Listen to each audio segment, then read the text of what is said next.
What's going on? My name's Justin. I come from modernmixing.com and you're checking out another tutorial. So today I wanted to give you a short, quick little video on automation. Now I know when you're starting to learn automation or you're just starting to get into the world of using automation, it can be a little bit intimidating.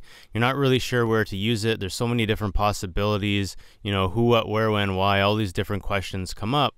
But today I'm going to try to give you something that's pretty, simple to implement, and you can actually use this right away. Now, this isn't going to be something that you can use on every mix, but you just might find yourself in a situation where you can say to yourself, hey, you know what? I just might be able to use that technique here. And yeah, so that's the goal. So for this particular track, I used a type of automation called volume automation, which is, the most common type of automation that you can use in a mix. But in this case, I used it slightly differently. So what I'm doing here is I'm taking a sound that's not meant to be the focal point, but when the actual focal point leaves the record for a minute, like let's say the vocal, in this case it is the vocal, then what I'm trying to do is I'm trying to use the volume automation to bring up another sound so that that sound can be the vocal point, even if it's like 1 or 2 seconds.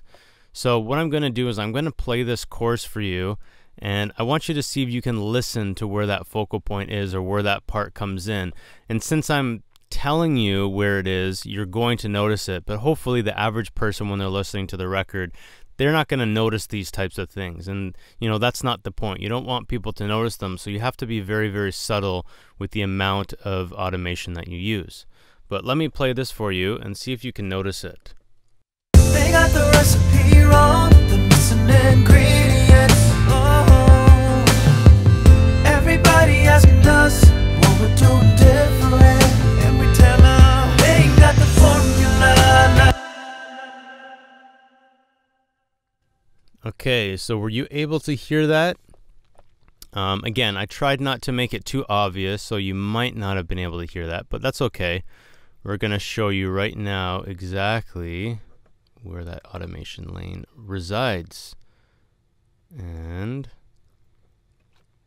go into the instruments here, but let's minimize this stuff here.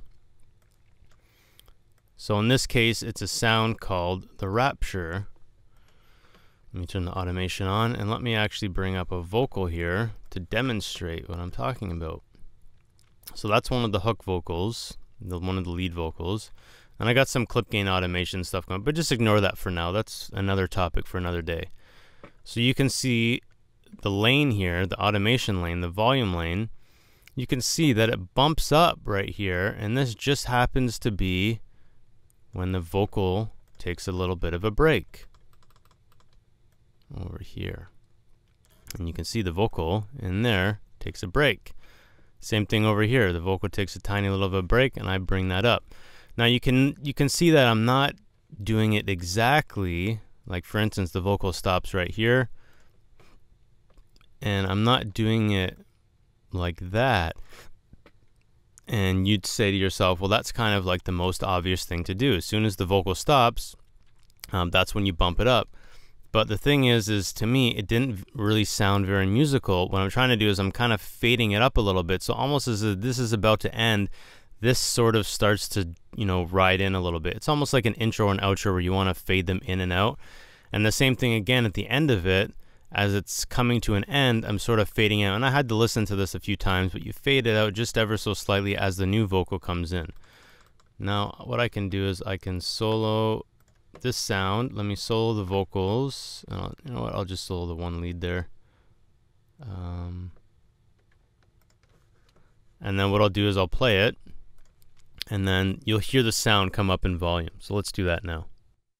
The missing ingredients. Everybody asking us what we're doing different. They ain't got the formula like us.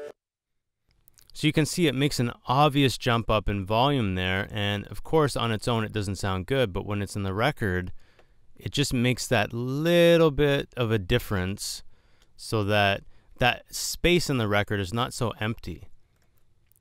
Okay, so what I'm going to do is I'm going to turn the automation off now, and I'm going to play the entire record, and then just try and focus on the sound. Now that I played the sound for you, you know which sound it is and which one I'm talking about. and then see if you can notice it before, and then after I turn it on, see if you can notice it after, and then try and hear the difference that it makes in the track. Alright, let's do that now. They got the recipe wrong, the missing ingredients.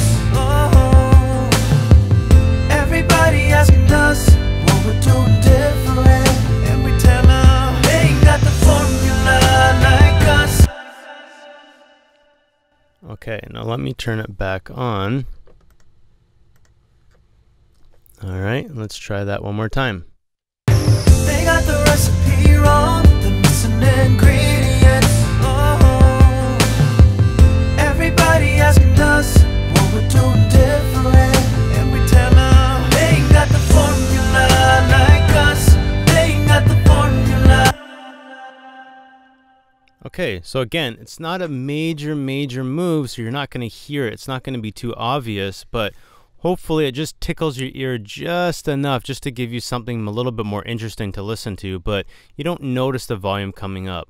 And again, as I'm showing this to you and I'm pointing it out to you and I'm making it very obvious, of course you're going to notice it, but I'm talking in terms of the listener, the person that's just listening to the record. So that's it. It's a very simple technique. Of course, you have to kind of know when to use it. So if you're working on a record and there's a part in the song where it takes a little bit of a break, maybe the vocals take a back seat for a second, maybe there's a part in that song or an instrument that you can use that you can automate to make it a little bit more obvious, so that you give somebody something a little bit interesting to listen to, even if it's for 1 or 2 seconds. So that's it. Hope you enjoyed that tutorial, and I will see you next time. They got the